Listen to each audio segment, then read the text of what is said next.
If there's anything I can do, anything at all, please don't hesitate to ask. What are you going to do, a resurrection? This ain't the fucking New Testament, you know.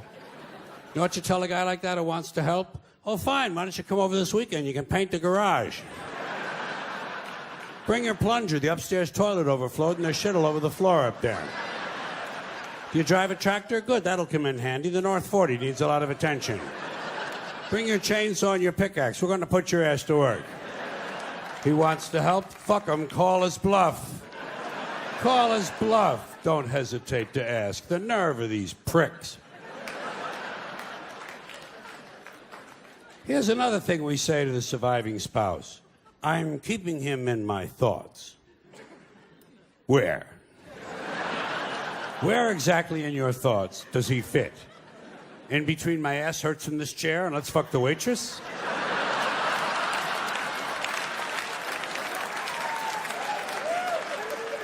What are your priorities? We use a lot of euphemisms when we talk about death, you know? People say things like, you know, I lost my father. Ah, he'll turn up. You gotta stay optimistic with people like that. Give them reason to hope. Have you checked the dumpster out back?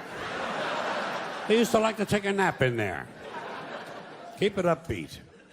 Now, there's something else that is said after a death,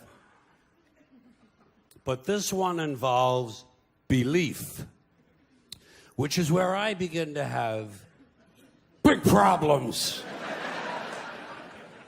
This one happens after the funeral, after the burial, back at the house. Back at the house where the family and friends and the loved ones of the deceased are having some food and drink and they're enjoying some warm reminiscences of the person who passed away.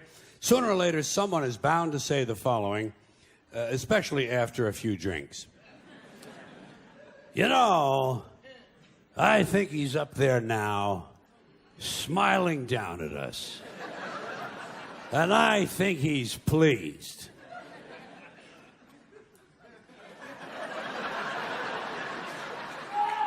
Now, first of all, there is no up there. No. For people to be smiling down from.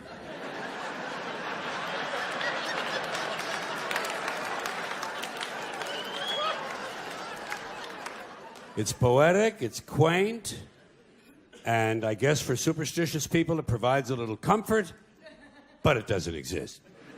But if it did, and if someone did somehow survive death in a non-physical form, I personally think he'd be far too busy with other celestial activities than to be standing around paradise, smiling down.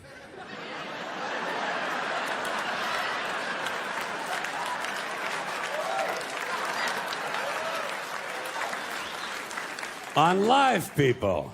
What kind of a fucking eternity is that? And why is it no one ever says, I think he's down there now, smiling up at us? Apparently it never occurs to people that their loved ones might be in hell. Your parents could be in hell right now. Your parents in hell, your father for sure. Oh shit, hell is full of dads. Full of dads, even the ones who took you to the ball game, just for beating the shit out of you once too often, and fucking the neighbor lady, and fucking the neighbor dog, and who knows, maybe even fucking the UPS man. We'll never know what mischief Dad was up to. Parents in hell. Kind of gives you a nice feeling, doesn't it? It does me. Grandparents in hell. Picture that. Picture your grandmother in hell, baking pies without an oven. And if someone were in hell, I doubt very seriously he'd be smiling. I think he's down there now, screaming up at us. And I think he's in severe pain. People just refuse to be realistic. They don't like to be realistic. People would rather stroke themselves. You know, oh, they like to stroke themselves. Don't they stroke themselves? They stroke each other. They get stroked. They stroke the boss strokes them. Everybody strokes everybody. It's nothing but a big stroke job in this country. The government strokes you every day of your life. Religion never stops stroking you. Big business gives you a good stroke, and it's one big transcontinental, cross-country, red, white, and blue stroke job. Do you know?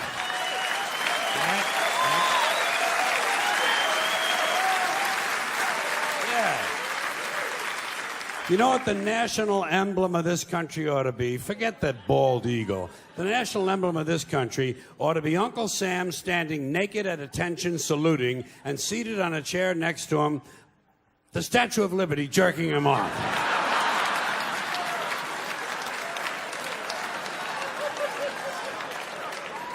That would be a good symbol for the United Strokes of America. It's all bullshit, folks. It's all bullshit, and it's bad for you. Now, speaking of dead people in heaven, there are some people who not only believe that their dead parents in heaven can see them. Okay? Okay.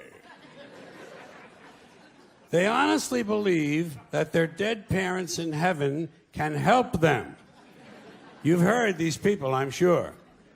They honestly somehow believe that their dead parents in heaven can intercede with God on their behalf to gain favors for the living. I come from a Catholic home. I heard this shit. They sit there in the chair with the fucking rosary, and they look at you like this, you know, and they say, oh, my dad was looking out for me. He was looking out. I don't know how he got me out of that jam, but he got me out. Oh, my mom was in surgery with me. I could feel her presence in there. Yeah. Fine. Like the people who die have nothing better to do than to run the heavenly branch of the Make-A-Wish Foundation.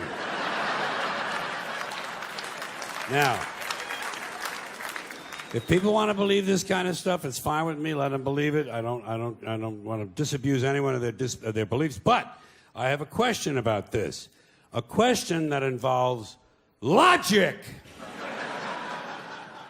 Let's suppose it's true. Let's allow the proposition that somehow dead parents in heaven can help their living children. Fine. So, we got a family living on earth, father and mother and 4 kids. Family of 6. Good family, nice family, doing all the right things, having a good time, making all the right moves. And the parents go away on a weekend trip and get killed in an accident. And the children, of course, survive. So now, according to this theory, these 2 people go to heaven and they start helping their 4 living children. Helping them with everything they need. Helping them with their science projects, with their SAT scores. Helping them get a good school and get a nice job and get a promotion and a raise and someone to marry, and they all grow up. These 4 kids now grow up and have children of their own. And let's say that all 4 of these now grown children also die at the same time.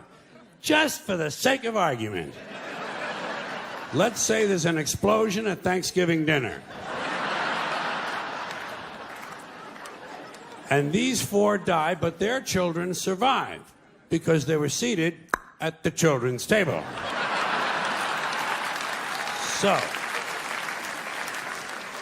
So now, according to the theory, these 4 go to heaven and they start helping their living children. But what happens to the original 2? What happens to the grandparents? Do they just go off duty now? What do they do? Is there a retirement program up there? Are there some activities for these people? Shuffleboard, pinball, online poker?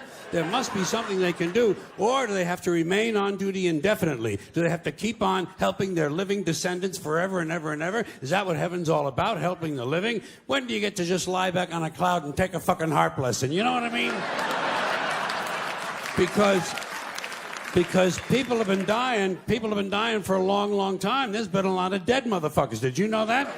Yes, you knew there's a lot of dead motherfuckers. We've had 100 billion people live on this earth. That's what the experts say. 100 billion people have lived here. So let's say half of them died and went to heaven. That's 50 billion people up there. That's a pretty crowded place. It must get pretty busy and pretty hectic up there. And God must get pretty pissed off with all these favors. Yeah, I know. Spelling test Tuesday. Get the fuck out of here, would you please? Get the fuck out of here.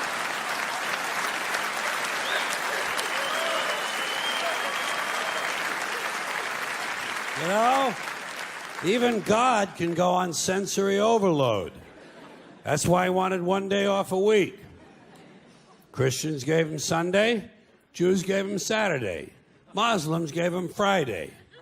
God has a 3-day weekend, which is probably just what he needs. Now, just a couple other questions about this whole theory. Suppose you die without having any children. Who do you help? Strangers? It would be nice. Suppose you're an adopted child. Who helps you? Your biological mother? She doesn't even know where the fuck you live.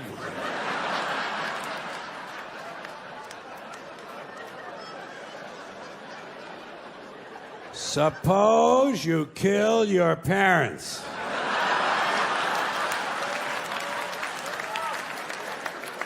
Would they help you?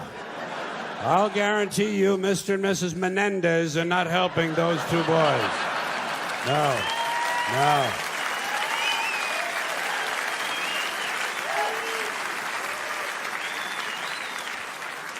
Yeah, it's all bullshit, folks. It's bad for you. It's all bullshit. That's what you have to remember as you go through life in this country. It's all bullshit, and it's bad.